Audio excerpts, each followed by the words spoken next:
s'il y a la décision et la responsabilité, elles doivent passer par l'épreuve de l'aporie et de l'indécidable, c'est-à-dire de ce moment qui n'est pas seulement une phase, c'est un moment d'une certaine manière interminable, par l'épreuve de cette impossibilité de décider ou de disposer d'une norme ou d'une règle préalable qui permet de décider. D'une certaine manière, il faut qu'au-delà de tout, il faut identifiable, je ne sache pas où aller, ce que je dois faire, ce que je dois décider, pour que une décision, là où elle paraît impossible, soit possible. Et donc une responsabilité. Ce qui veut dire que s'il y a de la décision et de la responsabilité, elles doivent traverser le désert absolu. D'ailleurs, c'est souvent dans cette perplexité, cette impossibilité de se décider, de trouver sa route, qu'il arrive à certains voyageurs de se perdre. Et une des grandes figures de l'hospitalité en culture nomade, pré-islamique, c'est le récit du voyageur qui, ayant perdu sa route, arrive près de tentes où le nomade doit l'accueillir, a pour devoir, obligation de l'accueillir au moins pendant 3 jours. Donc l'oasis, l'aporie, le non-chemin, l'hospitalité, tout cela forme une même configuration de la culture.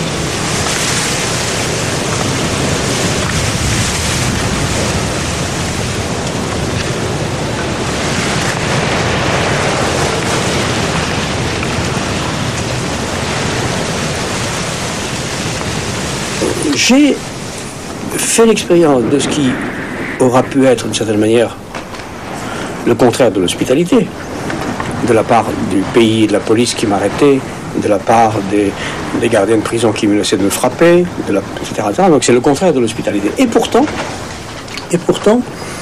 dans la prison même, malgré le peu de temps que j'y ai séjourné, j'ai fait par 2 fois l'expérience d'une hospitalité dont le souvenir me reste très précieux, très cher. J'étais incarcéré vers 1h du matin. À 4 ou 5 heures du matin, on a jeté dans cette cellule un autre prisonnier, un gitan, un tzigane hongrois, et avec qui j'ai immédiatement noué des liens d'amitié intenses pendant quelques heures. Et il m'a initié à un certain nombre de choses, se proposant de s'occuper de laver les murs, parce qu'il fallait laver les murs, il fallait faire un certain nombre de gestes que les gardiens de prison nous commandaient de faire. Donc, pour dire les choses trop vite, pendant les quelques heures que j'ai passées avec cet homme, cette petite prison, j'ai fait une expérience d'amitié et d'hospitalité, telle que dans cette petite cellule, cet homme qui connaissait la prison mieux que moi, m'y a reçu. Donc je commençais à rêver que cette prison me serait hospitalière. Et puis, malgré, encore une fois, la violence, la souffrance, parce que c'était quand même extrêmement cruel ce moment-là, il y avait quelque chose en moi, ça je l'ai dit quelque part, je ne sais plus où, quelque chose en moi qui répétait cette scène, qui vivait cette scène comme une répétition, comme si je l'avais désiré, comme si je l'avais anticipé, comme si je me laissais accueillir par quelque chose qui, au fond, avait déjà eu lieu et que je recommençais. Et cette répétition était comme un certain désir qui relève de l'hospitalité. J'étais accueilli dans un lieu qui était déjà préparé en moi. Hein. Au fond, comme si j'avais tout fait pour aller me faire emprisonner. D'ailleurs, quand on reconstitue l'enchaînement qui m'a conduit dans cette prison, tout se passe comme si j'avais tout fait toutes les imprudences qu'il fallait pour qu'on m'arrête et qu'on me mette en prison. Et donc, il y a là une répétition où il y a un mélange de torture, de souffrance, dont je ne veux pas trop parler, mais aussi de jouissance. Mais aussi de jouissance à cause de la répétition. Il y avait quelqu'un en moi qui disait c'est bien, ça n'arrive qu'à moi, et au fond je reconnais tout ça. Je retrouve un certain logement psychique, une certaine attente. Voilà, j'attendais ça d'une certaine manière.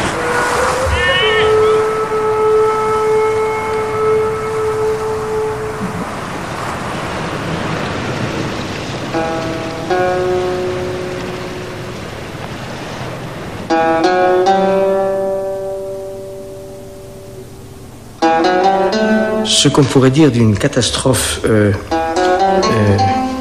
constitutive de l'hospitalité, c'est qu'il n'y a d'expérience de l'hospitalité pure que là où une certaine catastrophe advient. Donc, il faut penser que l'hospitalité qui mérite ce nom est une épreuve catastrophique contre laquelle, malheureusement, même les personnes et les nations et les communautés les plus hospitalières se protègent. Et se protègent par la loi, par le contrôle des frontières, par ce qu'on appelle les bonnes mœurs. C'est pourquoi l'hospitalité pure n'est pas une catégorie de la politique, ni même du droit, hein, pas plus que celle du pardon. L'hospitalité limitée peut être une catégorie du droit. Elle était inscrite dans des conventions juridiques internationales. Tandis que l'hospitalité pure dont nous parlions tout à l'heure, l'hospitalité de catastrophe, disons, est hétérogène à la politique et au droit. Il n'y aura pas de politique ni de droit ouvert à l'événement de la catastrophe, par définition. Mais ça ne veut pas dire qu'il faille renoncer au droit et à la politique. Il faut réaménager, à ce moment-là, le droit et la politique. Partout où le nous serait une espèce de communauté fusionnelle où la responsabilité se noie, je vois un danger. Et par conséquent, et d'ailleurs j'ai en quelque sorte habitus contracté une allergie à toute communauté de ce type-là. Mais en revanche, j'appellerais un nous, disons, acceptable, un nous fait d'interruption, un nous où ceux qui disent nous savent que ce sont des singularités qui entraînent un rapport interrompu. Eh bien, ça ne nous empêchera pas, non seulement ça ne nous empêchera pas de dire nous, et de nous parler, et de nous entendre, mais la condition pour que nous nous parlions et nous nous entendions, c'est que cette interruption du rapport demeure. Imaginez la proximité la plus grande possible entre deux êtres. Hein. L'amour, l'expérience érotique, l'extase extrême. La distance n'est pas abolie. La distance infinie demeure. Le nous est une espèce, c'est comme quand on jette les dés ou quand on jette sa ligne, quand un pêcheur jette sa ligne. Peut-être qu'il y a un nous de l'autre côté. On dit nous, c'est une promesse, c'est une demande, c'est un espoir, ça peut être aussi une crainte. Je dis nous, j'espère que c'est pas nous, qu'on n'est pas enfermé dans ce nous. Donc, dire nous, c'est un geste fou, de telle manière, fou d'espoir, de crainte, de promesse, mais c'est certainement pas une tranquille assurance quant à ce qui est. Hein. Le nous, il n'y a pas de nous. Hein. On n'a jamais rencontré un nous dans la nature.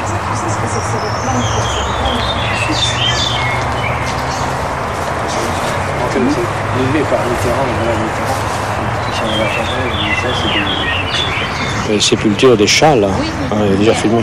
Oui, c'est vrai. Ils sont là. On a des tombeaux de chats. Il y a des pierres, là, qui sont, c'est pas très visible, hein, mais c'est là. Pardon.